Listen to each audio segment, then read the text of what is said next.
Let me see here. Yeah, hi guys. We're doing a live.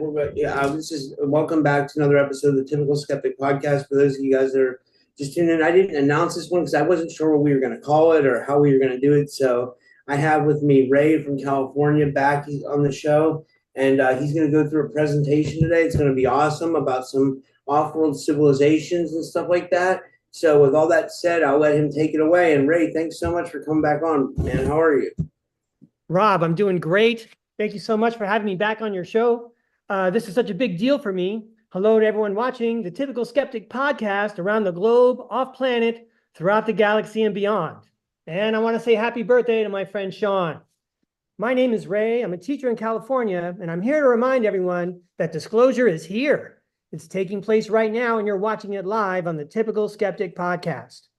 Not only are we in the transition to consensual life on and off planet, but the Typical Skeptic Podcast audience is the advanced guard and leads the charge.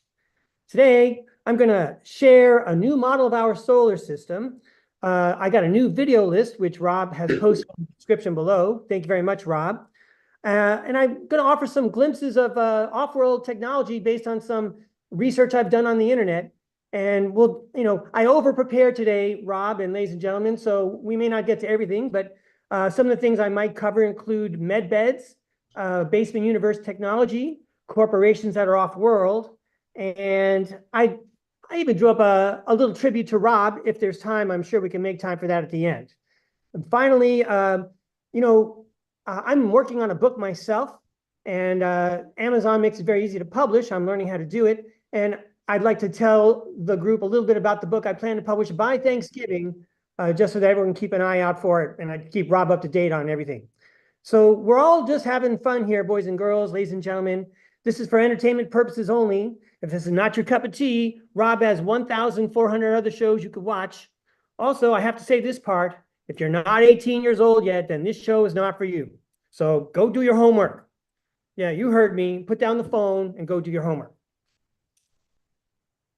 You were a teacher. For people that don't know, you're a teacher, right?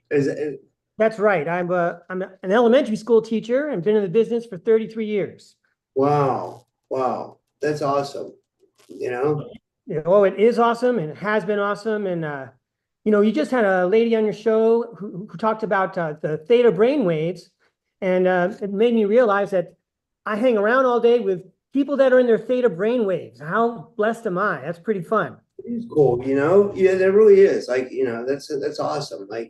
You have a great personality for it, I can see that, I can see, yeah. Well, I'll just say that the kids rub off on me. So, all the good stuff you see, the kids gave to me. All right, cool deal. So one of the first things I want to talk about today, Rob, is a new model of a solar system. And speaking of teaching, I actually have a geosciences teaching credential. So I'm supposed to have a great understanding for this, but I saw a video and it changed the way I'm looking at things. So let me continue here with my prepared remarks. If you're a Dolores Cannon fan, you know that there could be as many as 36 planets. And anyone who follows the late John Lear, the son of the aviation pioneer, has heard him say that there are a couple of dozen planets in our solar system. Rob, I'm wondering, was John Lear ever on your show, by the way? No, I wish I could have him. He passed away by the time I was doing it, but I was always a big Art Bell fan. I used to listen to him on Art Bell, and I did his episodes on Carrie Cassidy. He was an amazing guy, Yeah, right. Well, I know that if he was still around, he'd probably show up on your show. Anyway, let me continue. So what I want to present is a new model for our solar system based on the math that David Sarita did. He did a presentation with Carrie Cassidy, and I've included that link in today's video list, which is in the description below. And when I first saw this video, it only had like 800 views. I couldn't handle that more people didn't see it yet or that it wasn't on the network news. Now I see it has a few thousand views, and that's great, but I'm honored to come on the Typical Skeptic Podcast and help spread the word. Thanks a lot, Rob. So first, the model we get taught in school where Mercury is the planet closest to the sun. Hey, I wonder, Rob, would you be able to share that document while we're discussing it? I can try. Yeah, I can try to pull it up on my. Yeah, actually, I can pull it up on my. Wait, let me think about how I would do this. I see a share button right here. Oh, I could probably share it if you gave me permission on. Let you share. Hold on, let me let you share. It'd be probably easier for you to do it, you know? Yeah, I think I got the window open. Let's see if it works. This reminds me of Zoom school in 2020. Okay, let's see. All right, I got permission and let's see. I don't think that's the one.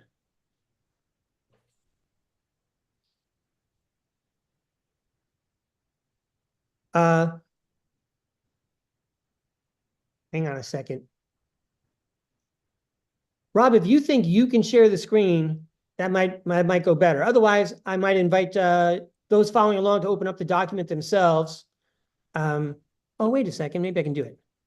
Here we go. Which document it was. I knew you sent me a couple emails, so I got to try to find it. Like, that's okay. Actually, I think I have it now, Rob. We're good. There we go.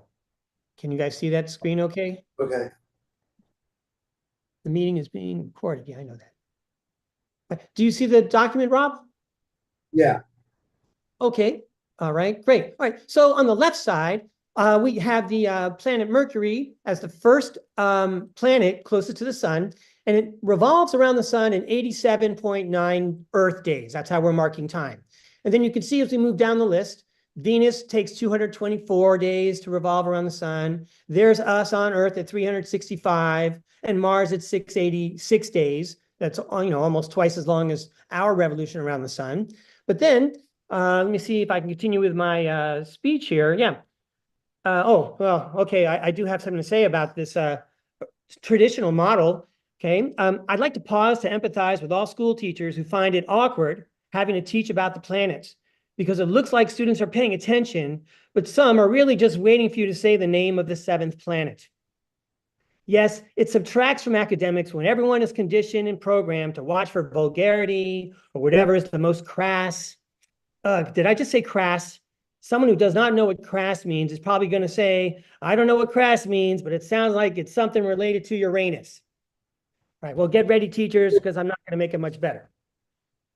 Okay, so this mathematician, David Sarita, with some help from his wife and a calculator, you can see for yourself in the video, the math is ridiculously accurate. He figured out that using a number called the golden ratio and the number of days it takes a planet to revolve around the sun reveals that there are a bunch more planets. The golden ratio is something you can look up.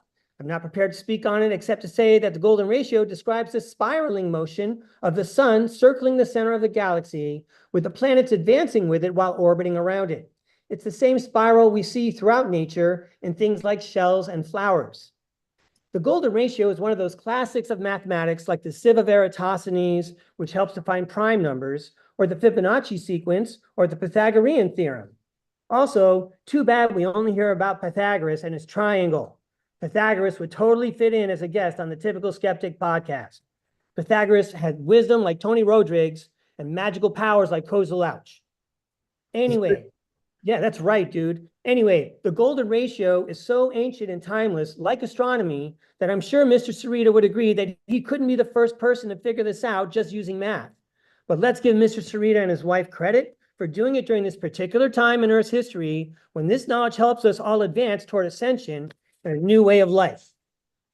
So, Rob, yeah, I got my... I'm a big fan of David Sarita. You know, I've had him on my show a couple times. He never did this on my show. You know, I got to maybe have him on, like, you know, I'm familiar with his assistant, Sharoz. She's an amazing lady. But, you know, I love David for his open-mindedness over the years and, like, his exploration into, like, you know, UFOs. And, like, you know, he's been able to uncover some amazing things.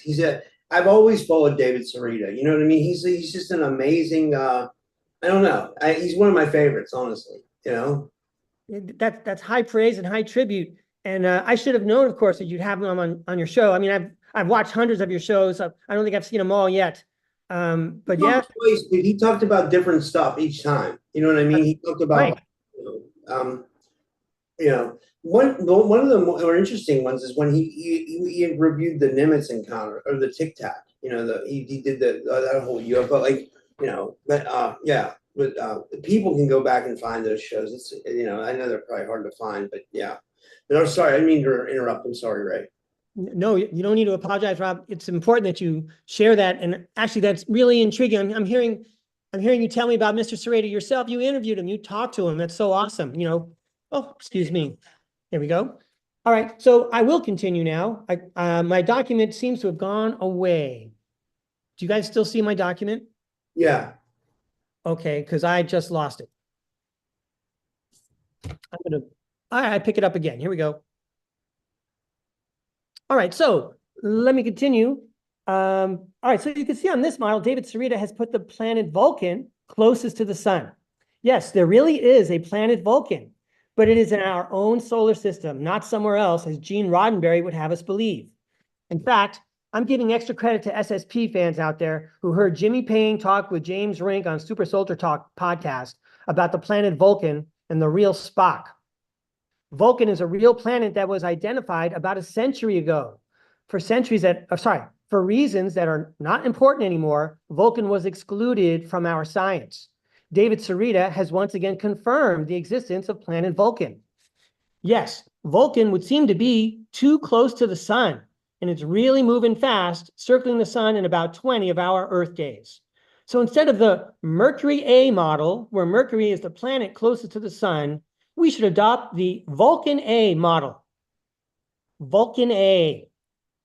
Vulcan A, dude. Come on, Ray. That's the best you could do. Vulcan A.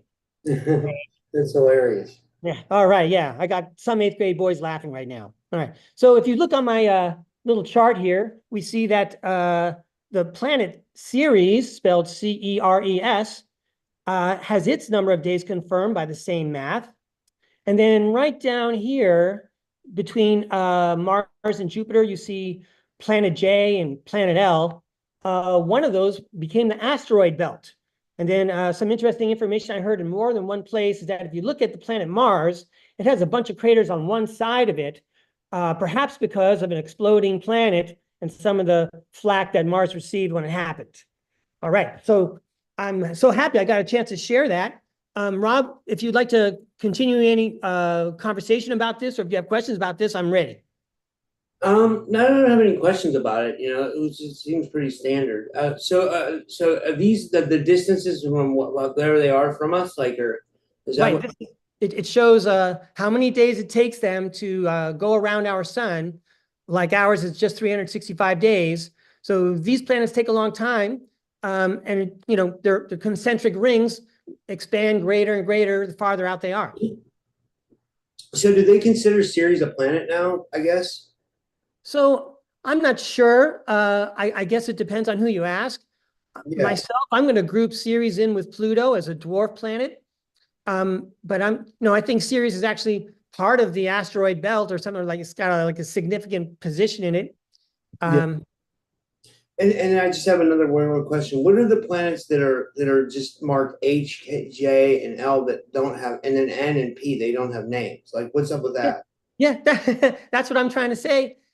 These planets are out there. We don't have names for them because they're not part of our science.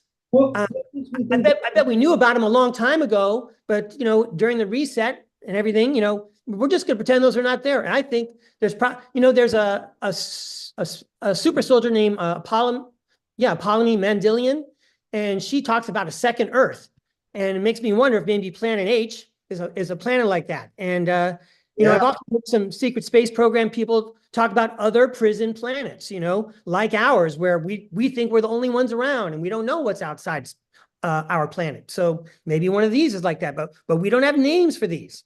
Can I just say, Ray, I totally agree. I think that it's inevitable. Okay, maybe our mainstream media lies to us, but I think that the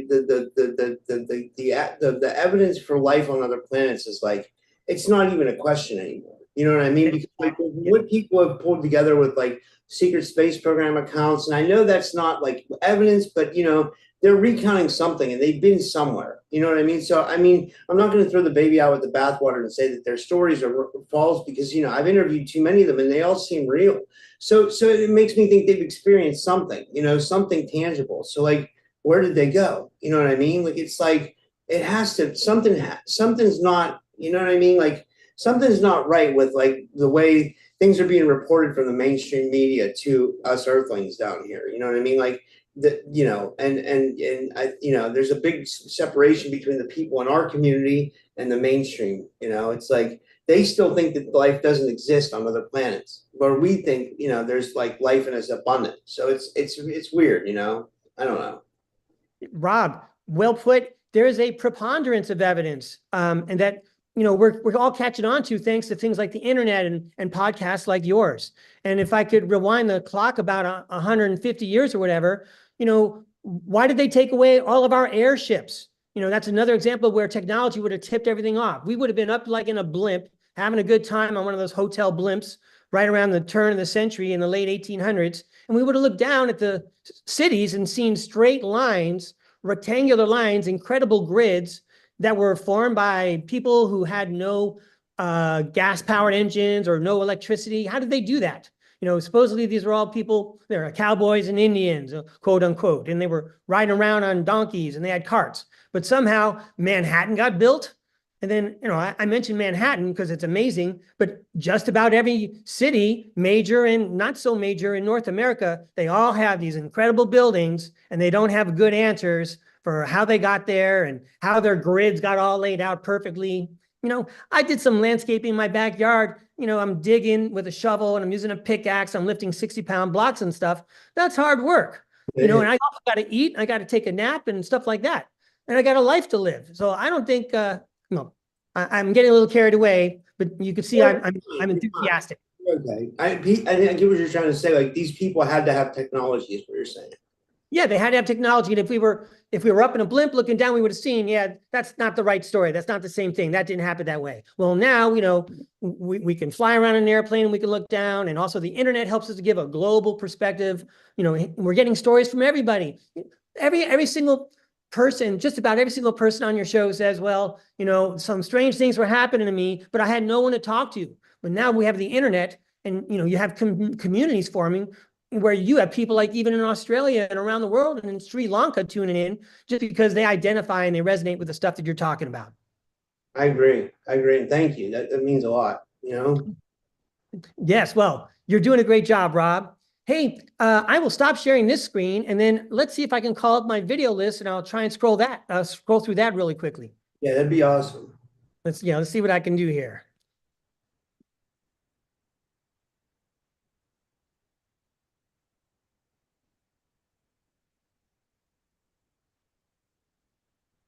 All right. Are you still going to come on for Thanksgiving too? We're going to do a special Thanksgiving show, right? Or we were going to. Oh, I can't tell you how much I'm looking forward to that. Thank you again for inviting me on air. I'm going to hold you that now. I can't wait to show up on Thanksgiving. I'm going to write some new jokes and entertain everyone and give other glimpses of what's going on off planet as best as I can. That'll be cool. Yeah, thank you, Rob. I agree. I'm going to have fun. We're all going to have fun. Okay, so it looks like you guys can see my screen. All right. By the way, my brother enjoyed our conversation last time. My brother lives out in Simi Valley, and he's always talking to me about what are those things? The stuff, the chemtrails. Yeah. My brother, he's not a fan of the chemtrails. He's kind of concerned about those. I haven't heard you talk about chemtrails too much, but it's in that kind of venue anyway. Well, I mean, it's like you. All right, so it's like you got to watch with that on YouTube because they'll take it down. You know what I mean? So it's like there's certain stuff you can talk about, and then but I mean, they're definitely there. I mean, I have like whatchamacallit's supposed to want to go after those.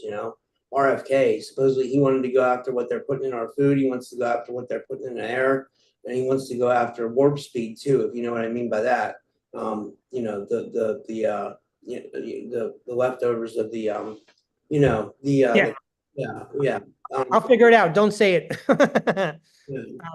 But I appreciate you speaking very briefly about that. Now my brother knows. He'll just have to go to Rumble and see if he can find some information there. So here we go. Oh, I didn't type in the number in my document, but I'll type it in later. So here we go. Hey, ladies and gentlemen, if you missed my first meeting with Rob, I did it on July 4th. And if you want to just tune in for what I think for the funny parts, right about minute 40 is where I do my stand-up, my science fiction stand-up, and my impression of C-3PO.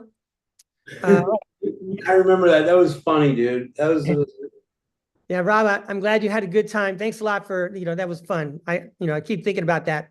So video number 2, there's a lady named Penny Kelly. She discusses how civilizations are built and where we are in our own here on Earth. And at the very end, you really want to tune in at the end. There's a question and answer session, and she squeezes in this one more question, and she discusses parenthood on her own planet in the Pleiades. Like to be a parent on that planet, she has to like go through some hoops and get through some red tape, as it were, just to get to be a parent. wow. Go ahead, Rob. No, I like I said, I've had Penny Kelly on, and she never talked about any of that stuff. So it was a complete different episode. But I mean, it was interesting though. But I mean, I got to tune into that one. Whose show is that? Like, so, well, I don't know. It was like an Ozark Publishing thing. So she was like speaking in an auditorium or something like that. I didn't. It was like a stand up, or not a stand, but like a lecture. It was like a lecture. Yeah, it was like a lecture. Yeah. And it was a recent one, that might be why, you have so many things you're keeping an eye on. This is kind of recent, I think. It's this summer. Yeah, I gotta get her back on my show. That's a good idea. That would be a real good idea. I was so excited when you had Michelle Gibson on your show this past week, because I know that was like the first person I talked to you about on the first show. And Michelle Gibson, that lady was, she's very extraordinarily academic. She really knows what she's talking about. I know, right? She's amazing. She really is. She knows her stuff. She's really been able to put together that, like, there's like, this history's not right. Let's just put it, that's the easiest way to put it. Like, there our history is completely wrong, and that there's a huge cover up. But what I'd like to get to, Mark, is I wonder if she's right about why there's a cover up. You know what I mean? Like if it's really like, or what the whole reason for the cover up is. What are they trying to hide? You know what I mean? Like, I know to her it goes back. She said that it was a civilization basically created by Moors, and that we were like Pangea, one big large continent, which makes sense. But then she also gets into like mud. Well, you would know better than me, because I know you. But I mean, like, I don't know. I know she gets into Tartaria and mud floods and ancient architecture and all that stuff, and it was interesting for sure. Like, I was happy about that. Yeah. What are your thoughts on her research? Like, what do you feel like? Yeah, thank you very much for asking, Rob. I'm going to try and speak off the cuff. If you have some farms someplace, separated farms, one farm in one area, one farm in another, and there's animals in all these farms, and each of these groups of animals, they don't really know what's beyond the farm. And that's how the farmers like it. They don't need these animals communicating with each other, comparing notes and saying, hey, wait a second, they're just feeding us so that they can use us to feed themselves. This doesn't sound good at all. So one of the ways the farmers keep the animals, inactive and passive is giving them just what they need and limiting what they know and they understand.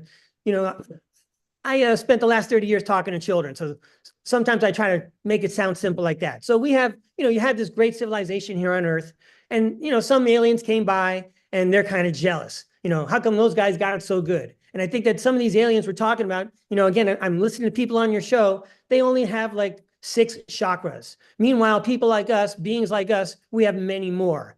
And, they're just jealous. But they do have, like, they're thugs. They have a weapon that could put us in our place. And all of a sudden, here we are having a good day, a great day, and something bad happens to us.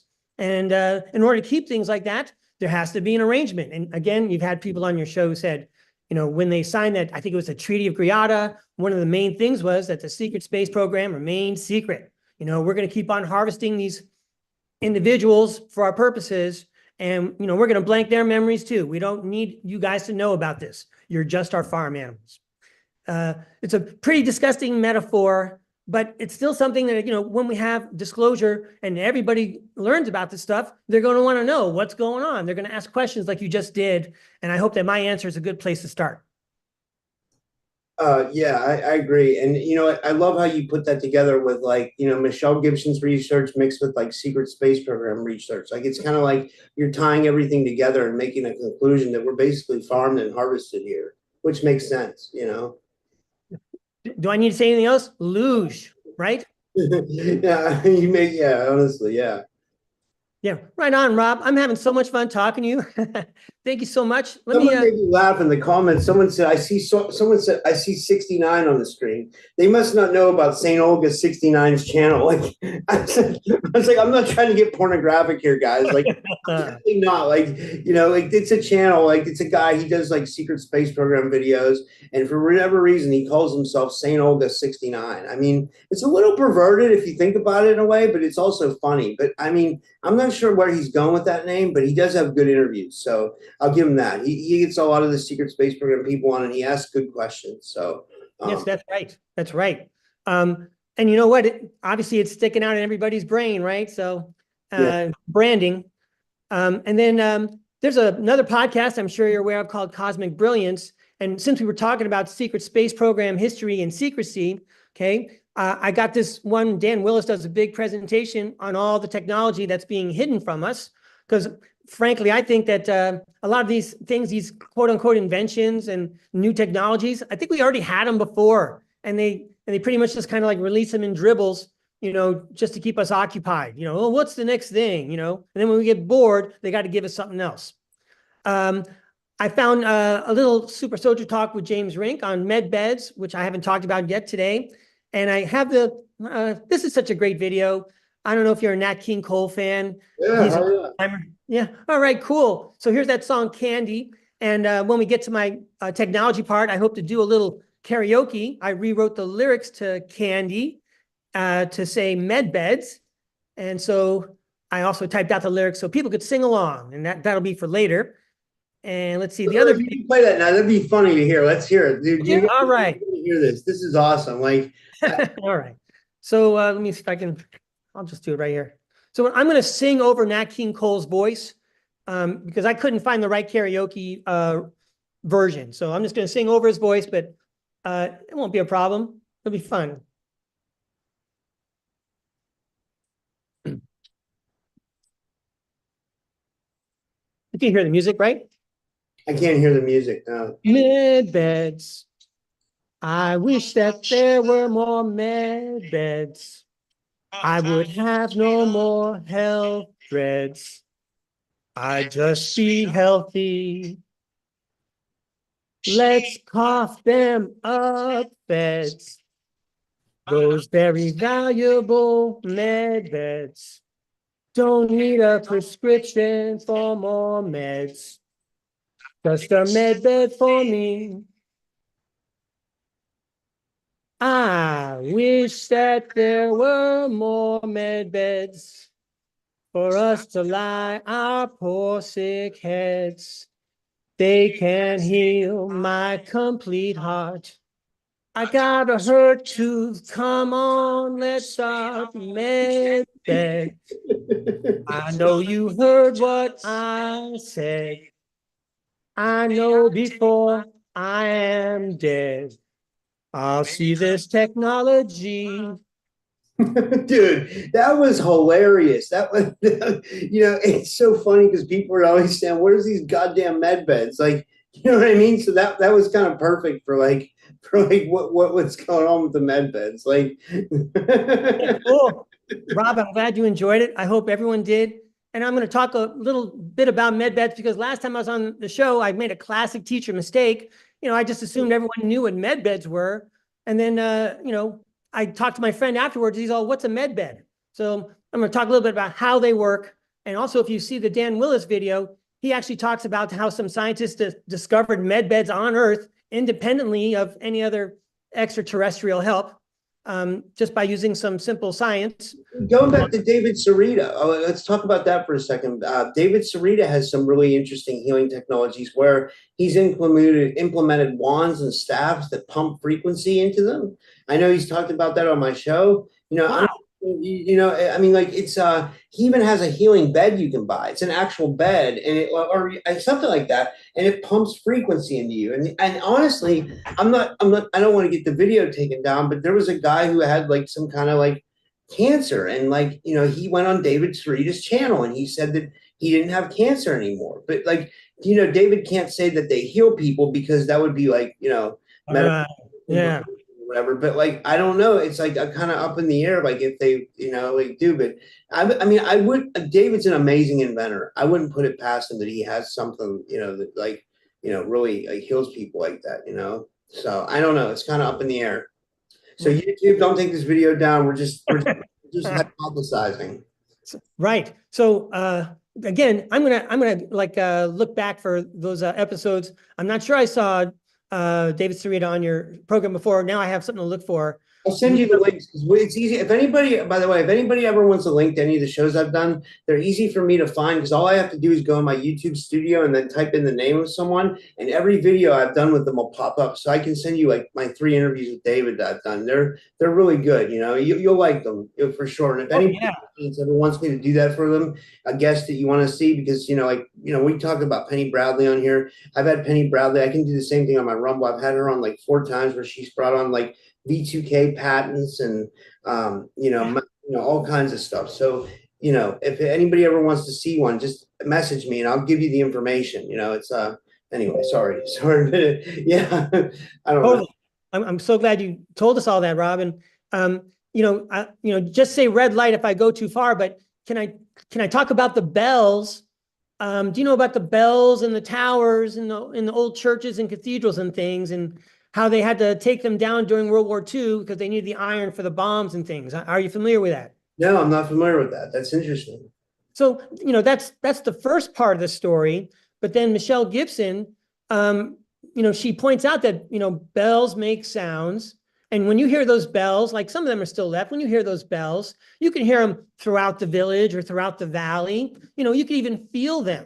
And I also know you're familiar with that famous Japanese scientist who did the experiment with water, where he used sound to affect the water, playing classical music for one glass and maybe a different kind of music for a different glass. And then he freezes the water. And when he looks at it under a microscope, the water that was, listening to classical music had a very harmonious crystal. Meanwhile, the other one didn't look so great. So every time those bells were ringing throughout the old towns and in the old world, and in the old world, let's just call it that, everybody's body was taking on a new vibration, and that bell would be tuned to the right frequency so that everyone would benefit from that frequency that was ringing out, throughout the village, kind of like the people that come on your show and they broadcast their healing to everyone in the audience. Yeah, but what's interesting, sometimes I remember that we had those church bells growing up when I was a kid. Like I remember that. Like I think they still do it, but like I'm out of the town where it was. Like I was living in one town before, and now I'm living in the town over. But I remember specifically them ringing them church bells, and I can't. Yeah, that was like you always got a feeling from those church bells. Like you really. Yeah, that was interesting for sure. Well, I'm going to go a little bit further then. In some of those cathedrals, you might know that they have these giant rose-looking windows that have, and it's kind of hard to describe without a picture. I'm not even remembering the right vocabulary word to refer everyone to, but it has to do with sound frequency. If you look at the pattern of these giant windows, these giant stained glass windows, that actually matches the patterns of sound frequencies that they've done experiments with, where they sent in a sound frequency to a little plate and they put sand on it, and the sand forms the same pattern as some of these windows up there. So even when you're inside the cathedral, when sound is bouncing off that unusually fractured stained glass window, there's another vibration that's probably affecting whoever's involved, because we have water in our body and water responds to sound like that. Yeah. All right. Boy, some people are probably saying, Ray, you really are a teacher, because I'm starting to get a little tired. When's recess? Well, let me get through my list here. John Whitberg has been on your show a couple of times. And what's interesting about this link is that he talks about off-world families that are really important. Families like the Marshalls and the Serenes. Those are big names in secret space program lore. Watch that video. That looks interesting. That's on James Brink's channel, right? That was on, right, James Rink, and it's a Rumble. Okay. Rumble platform. Speaking of Rumble, our friends at Journey to Truth are over there, and there's just this great presentation with Suzanne Spooner and Mark Domizio, where Mark Domizio talks about his story. And you know, if anyone out there is new to the secret space program, you might want to listen to this one. They tricked this guy. Well, I want to say trick, but they signed this guy up to be in the military. Then they once he found out what he was going to be doing, and he was going to be injuring people, he tried to escape, and guess what? He couldn't escape. They cloned him, and they threw him in solitary for a long time. And the clone only had like a certain program, which was, you know, he's a henchman, basically. Anyway, it also talks about how hard it was when he did the QHHT hypnotherapy regression to learn about all this. So anyway, maybe not for the faint-hearted, certainly dramatic. And then because we have the two ladies named Penny on my list today, I included Frank Sinatra and Count Basie performing Pennies from Heaven. And then down at the bottom of my list is the David Sarita video that I talked about already. Thank you so much for letting me share my documents, Rob. That was awesome. That was really fun, man. That was really cool. And everybody go check those videos out. And I'll put that in the description.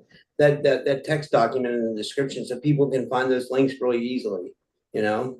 Yeah, cool. So I don't know how much time you have, Rob. I have a bottomless pit of time. But if you have like kind of a limit, you might want to let me know. We have like 20, 25 minutes, you know. I can go a little bit over an hour, you know. Okay. So I think I might have just enough. Whatever I don't get to, maybe we could save for Thanksgiving. So I'm going to continue very quickly talking about technology, namely the med beds. Hey, ladies and gentlemen, and Rob, this is my second time on the show, and that puts me in a tie with Howdy McCoskey. I am proud to audaciously put myself in the same company as Howdy McCoskey. Rob, I know you enjoy Howdy McCoskey and his discussions on the soul traps. Myself, I enjoy hearing Howdy talk about the previous civilization. Last time I was on the show, I only hinted at how Howdy gives us a peek at what the world looked like in our original timeline, a timeline which we are now in the process of recovering. When he shows us the world's fairs, he shows us what the world used to look like, right when they took away all of our memory and our technology. And he shows us how the cities around the world have been systematically destroyed for centuries with exotic weapons. If we pay attention, we can see that it's still going on today. So let's get on to the technology that our tax money has paid for since the World War era. We probably put in at least $2 quadrillion. And this is technology that some people control and are not sharing. So let's move on. I'm skipping ahead here. Yeah. You know, if we went back in time, say 200 years, we would have to explain what some color photographs are. You know, we have color photographs, and some of these are in shoe boxes and closets, and they show what we looked like a long time ago. We can zoom in and magnify things now that they couldn't do 200 years ago. We can videotape something and trap a version of this slice of life on our phone, and then you have to explain what a phone is. And this technology we're used to, but it would probably look like magic to someone 200 years ago. A med bed is the same story. All right, here I go. I'm going to give this a try. Everything is made of light. Atoms are made of light. We seem like we are solid, but everything we are made of, making every cell in our body, is light. Also, don't forget your DNA programming is in every cell in your body. So it fits in with the idea that we live in a matrix like Star Trek's holodeck, and everything we interact with is made of light too. A med bed can take a picture of your body right down to the very atoms, photons, and components of light that make up the body. Imagine using photograph editing programs, but on the subject of a photograph and not just the photograph itself. The image that the med bed scanned of you can be downloaded into a computer. The software is used to rewind or fast forward to a time when the cells in your body were healthy and at their optimum, like in your 20s or 30s, for example. Med beds can fix, rebuild, and regenerate the body cells by restructuring the light that makes the cells. When the desired cell development is dialed in, that template is laid over the body to match it. This can prolong life, obviously, which is why humans off-planet live a couple of hundred years. I think that the graduating class of the year 2030 will have a good chance at birthdays numbering in the triple digits. When you talk about transformational change like this, we need to ask ethical questions and transform education to prepare for the new society. For example, if Rob Khalil Jr. is going to live till he's 180 or 200 years old, what's he going to be doing during that time? How will he survive? How does one capitalize on this advantage? How does society capitalize on this advantage? It's so awesome that Rob has experiencers on the Typical Skeptic podcast who have lived hundreds of years already. They can give us a hint. Where else can you find this expertise except on the Typical Skeptic podcast? All right. Thanks. I'm trying my hardest, but I got to give shout outs to like Journey to Truth, James Rink, Yeah. Terry Cassidy. There's a bunch of good shows. Like there's a Saint Olga 69. I know every time I say that name, it makes me laugh. You know what I mean? I feel perverted every time I say that name. It's like it's so funny. Like, but that's the name of his channel. So, But I tell you, that didn't really ring that way with me because I thought he was talking about something classical, perhaps something I didn't look up. Maybe that number is related to St. Olga somehow. Nevertheless, again, good branding. He got us talking about it. And I'm a big fan of all those shows you're talking about. Rob, you're such a gracious person to remember everyone else in your family, in your podcasting family like that. I mean, I know you're all a family. You're all trying to get the same message across. Hey, yeah. So have you heard of a soft drink company that's off planet? And if you buy the right one, it has nanites in it, and the nanites can help you learn a language, for example. I don't know if you've heard that story. Yeah, no, I've never heard that. Well, there's a soft drink maker, and I'm trying to be careful. I don't mind saying the name of the brand. I'm just making sure it's okay with you, because basically I'm presenting science fiction, but I'm science fiction in quotes, but I'm relating it to a corporation here on Earth. Okay. And so let's start off. Let's just be gentle about it. I'm talking about a corporation called Pepsi. A great corporation, and I understand that off planet they also do some work, and you can actually, if you have the money, you can buy the special Pepsi that has the nanites in it if you need to learn a language because you're going someplace and you need to learn a language in a hurry. And the nanites, they would get into your bloodstream, they would go up to your brain, and then they would build into the brain the language that you needed to learn in a short amount of time. You see, but doesn't that scare you? That's like merging with AI almost. Like that's like merging with a foreign intelligence. To me, it's a little bit scary. But but if that's what they do off planet, that's I'm agreeing with you, Rob. And there's ethical questions involved, and we need to start asking them now before it just gets dumped in our lap and we're all what's going on. Yeah, I know, right? I know. All right. So because, we can do that naturally. We with just like hard work and diligence, and you can learn any language. You can do anything you want. You just have to apply yourself. I agree. And I also think I'll take it a step further. I think that we actually have the technology. You could call it the placebo effect, and save this conversation for another day, where you could simply speak to your brain and say, hey, I need to learn this language in a hurry. And, and if you have that kind of communication with your brain and your higher self and all the parts that are involved in making your show happen, it can happen. I believe I did that to myself when I was younger, when I said, I just want to remember everything. And now, for better or worse, I have a photographic memory. So which is a really weird, I haven't told anybody this, but sometimes what I'll do is like, if I have a podcast the next day and I need to learn something about a guest, like I'll find a podcast that they were on, and then I'll put that on while I go to sleep, and I'll put it on like loop. So it's like playing, but like, it's like getting into my brain, but I'm still sleeping, so I can get my sleep. But at the same time, like I'm saying, like if it's an early podcast, and then what I've noticed is like my brain will like pick up like certain facts. I'm like, wait a minute, where did I know that? And I'm like, because I slept on it last night, So there's another example of that in history. I know you're familiar with Edgar Casey. There's a famous story about, he he was in school when he didn't pass a test or whatever. And the teacher said that he could have a next chance, the next day. And so he went home. His dad was upset with him. And then he told his dad, he said, Dad, let me just take the book and let me sleep with it on my pillow. And I promise tomorrow I will pass the test. And he slept on the book. And the next day he woke up and he like knew everything. So yeah, that's a thing, dude. Yeah, it's interesting. All right. So I've got a couple of other corporations I want to talk about. And I'm just going to do the short ones. And I come up with a couple of branding lines. I'm not saying that they would like it or appreciate it, but anyway, let's see what happens here. Chase Bank. This, by the way, is information I heard from John Whitberg, being interviewed by James Rink. Okay. Chase Bank is one of the major banks here on Earth. It was also one time part of like JP Morgan Chase. It's also the financial arm of Nachtwaffen.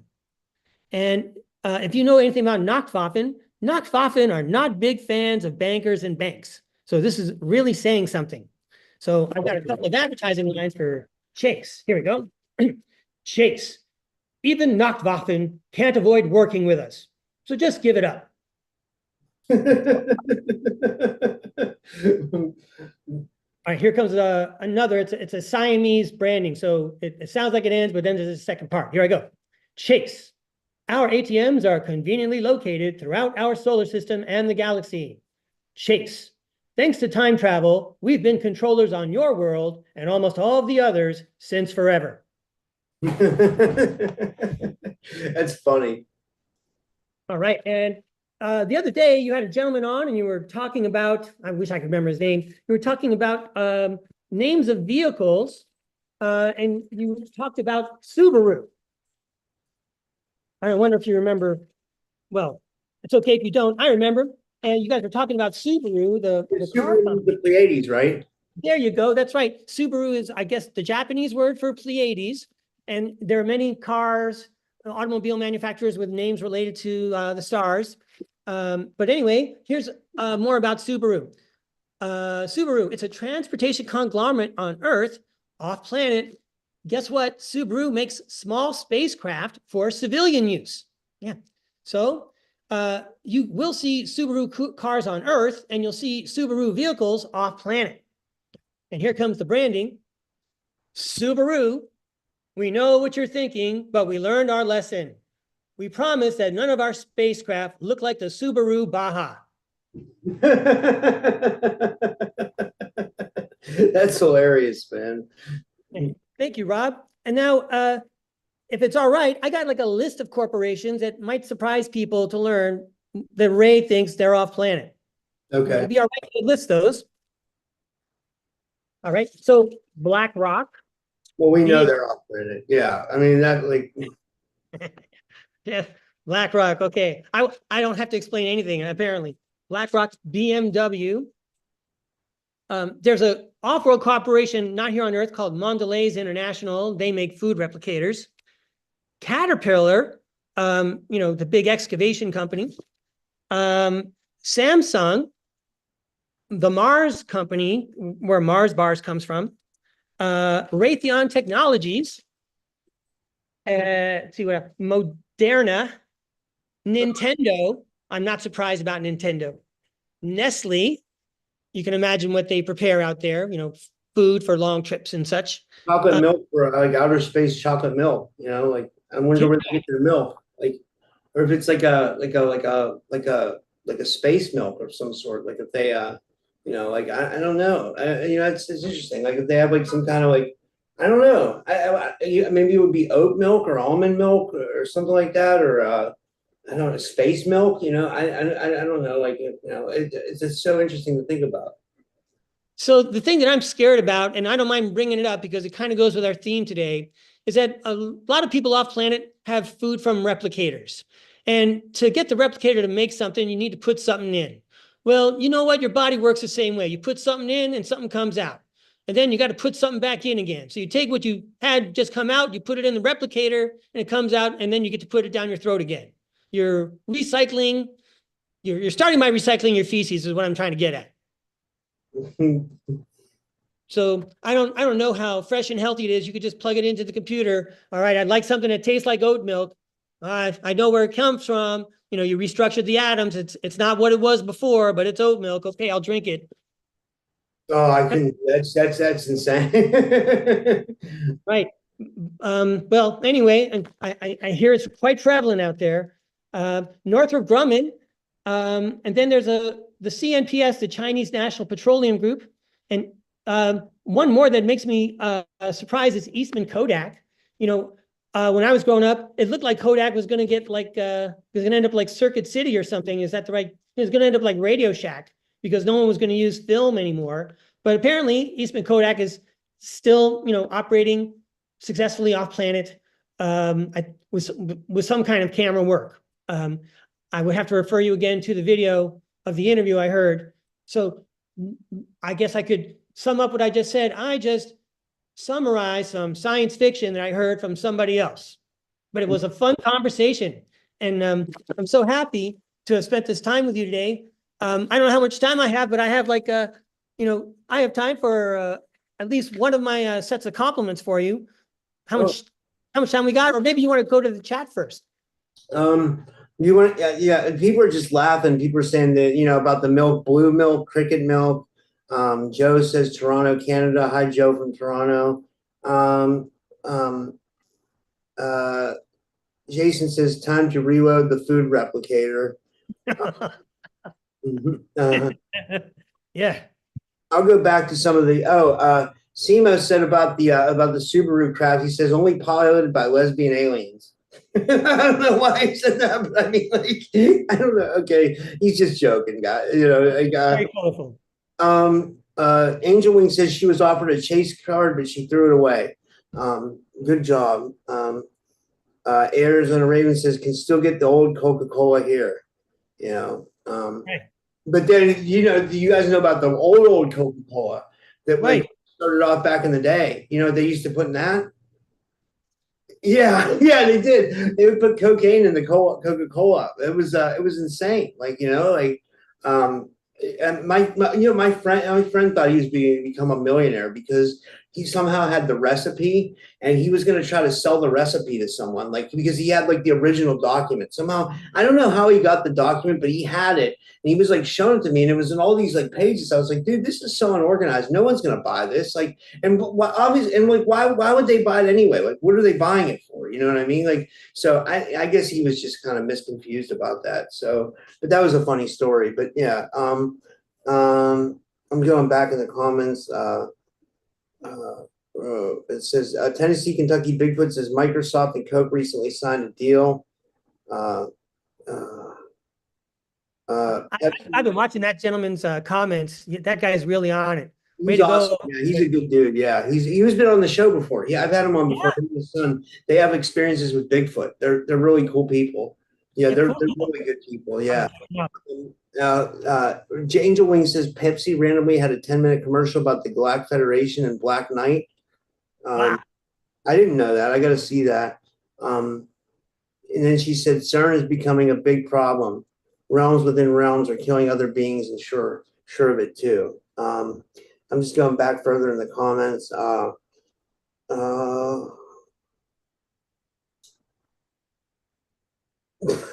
Someone said, Rob, are you aware of Rob Khalil Jr.? You will be getting a call from the Maury Povich show shortly. Yeah. I mean, I am that actually. I am Rob Khalil Jr. So I mean, the junior. Oh, it'd be Rob Khalil the third. Okay. Yeah. I have to update my script. Thank you very much. Let me see. I'm looking to see here if there's any other good comments. They were all good comments. I want to thank everyone. Comments, and I appreciate them all. I'm really lucky to have anybody that watches my show. I'm grateful every day. I really am. I just I don't know. I love doing this. I hope that when I pass away, that people will watch my show like I do with Art Bell. I still listen to Art Bell's old shows.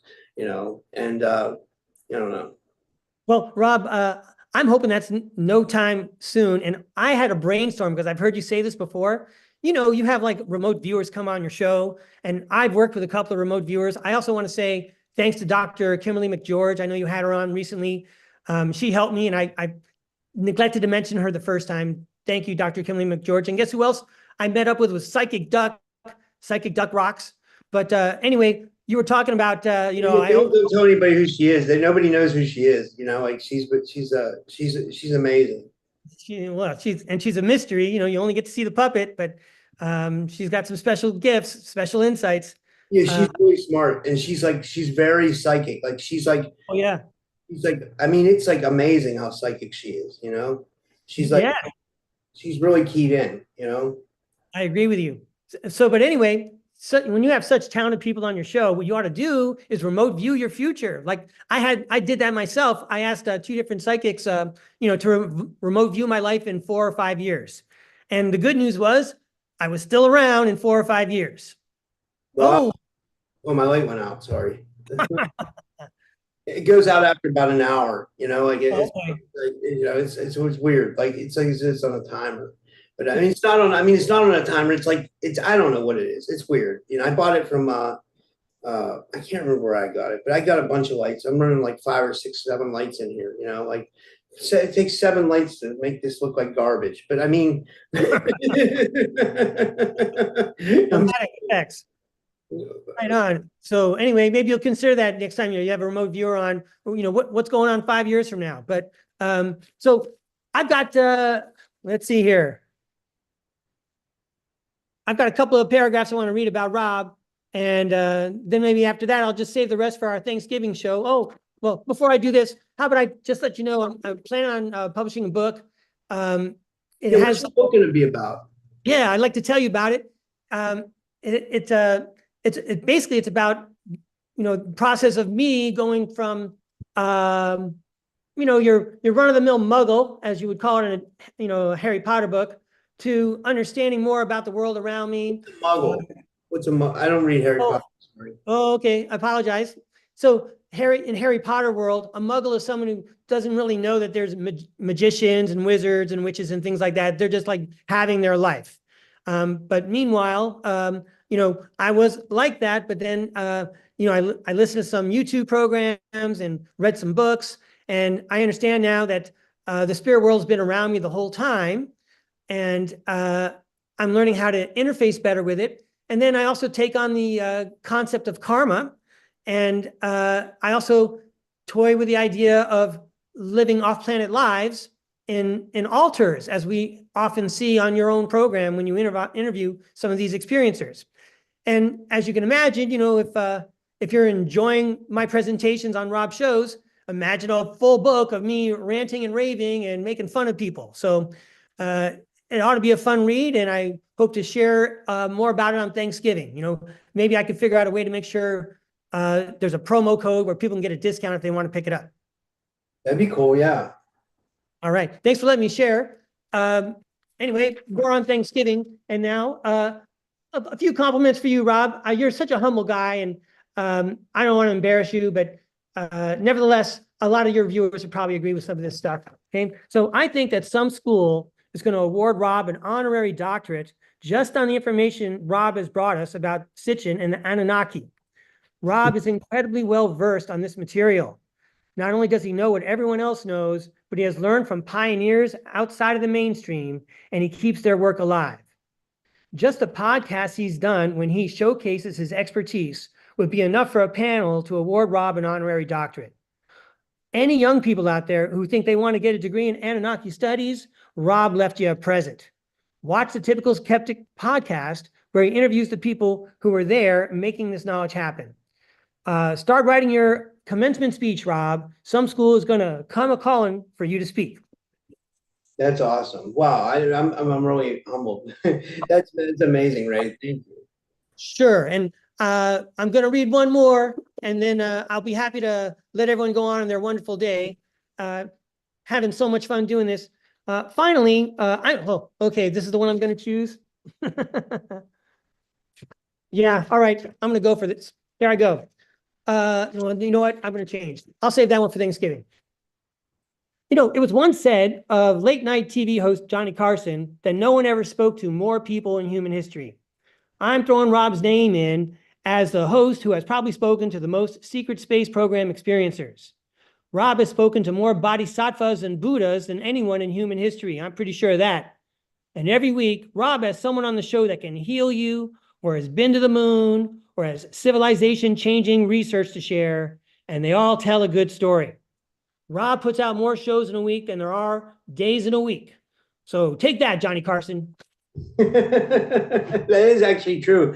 I mean, I'm not even kidding, but I think I put out a lot in the last couple of days. It's hard to keep up with. I think, I know I put out 2 yesterday, 2 the day before, 3 the day before that. So in 3 days, there's 3, 5, 7 shows for you guys to watch. And I do it because I like to stay busy, but then I also like to keep people entertained as well, because I know that a lot of people might not have something to do and they want to learn something. So, if I can schedule people extra and give people that, information, then why not? That's how I look at it. Yeah, way to go. And your higher self is probably so proud of you because you're fulfilling your mission. Way to go. Congratulations. And thank you. Thank you very much. Thanks for having me on your show today, Rob. I've been looking forward to it for such a long time. Yeah, this was awesome. Thank you so much. I really appreciate it. And do you want to tell anybody where they can find you and stuff like that, or anything like that? Sure. Well, I do have an email address, which is on the document in the description that Rob put in the description. It is 2rayincalifornia@gmail.com. I'm not selling anything yet. And besides these 2 podcasts, I'm not sure how else I can help anyone, except I'd be happy to chat and say hi. If you like the show, I'd love to hear from you. If you think there's an idea that you'd like to share and point me in a direction, I'm all ears. And I wish everyone would have a great day. And I look forward to being on your show again sometime, Rob. Thanks so much. Ray. So we talked about a lot of subjects today, and you're really good where you can blend them all together. Especially, I loved how you blended in the ancient history with the secret space program. But what would you say what's your favorite subject to study out of all these alternative subjects? What's your favorite out of everything? All right. It's something that we didn't even discuss today, which is consciousness. In all these papers, and for visual effect, of all these papers, holy shit. Yeah, I like to be prepared, Rob. So of all these papers that I've been working on for several days, I actually have the largest amount on consciousness. And that's something that I'm really intrigued by, because I think that once we understand the technology in our body and how our brain works, it's going to make the transition to ascension so much easier. We're going to be so much more empowered, and it's going to happen so much quicker. But you've had so many people on your show that are, they understand it way better than I do. They've been at it for many, many, many years. I'm not ready to pit, if I'd spent time talking on that, I couldn't have shared all the other stuff I shared today. So that'll be just another day. I have a lot of psychics on, because I want to prove psychic ability. And I know it's been proven, but it's I love consciousness as well. Someone asked me, they're like, why do you have all these psychics on? I was like, because it's consciousness. That's a whole proof of consciousness exploration. Some people don't look at it as that. They'll look at it as but I don't know. But I look at it as everything has a piece to the puzzle. Would you agree? Yeah, this stuff is not just parlor tricks. I can read your mind, I can guess the number you're thinking or whatever like that. We're talking about actually manipulating our reality, which, again, I said this last time I was on the show. We're doing it all the time. We're not even paying attention to what we're doing. When we pay attention to negative experiences, we need to, maybe pay attention to it and heal it and deal with it. But then we need to move on and bring in the light and remember who we are. You've had people like Bonnie Saratori on your show, and that, I'm sorry, again, I don't know the other lady, but the theta wave lady that was just on your show, Karen Abrams. Thank you. So both of them were using the same kinds of languages, take this out, bring this in, and, you just command your brain to do those things. But there's a lot of garbage, and a lot of the garbage we get is in the media, as you know. But yeah, consciousness is the game. It's like we're walking around. You know what I can compare it to? Again, not to get carried away or whatever. One of those Spider-Man movies, Spider-Man is, he's given a new suit by Iron Man, but he's got to hijack the suit in order to have all the special weaponry. I'm pretty sure people are familiar with that part of the movie. And he does hijack the suit. And then all of a sudden, he's not just Spider-Man. He's Spider-Man with all this technology and all these extra tools. And he's got the helper voice and all that stuff.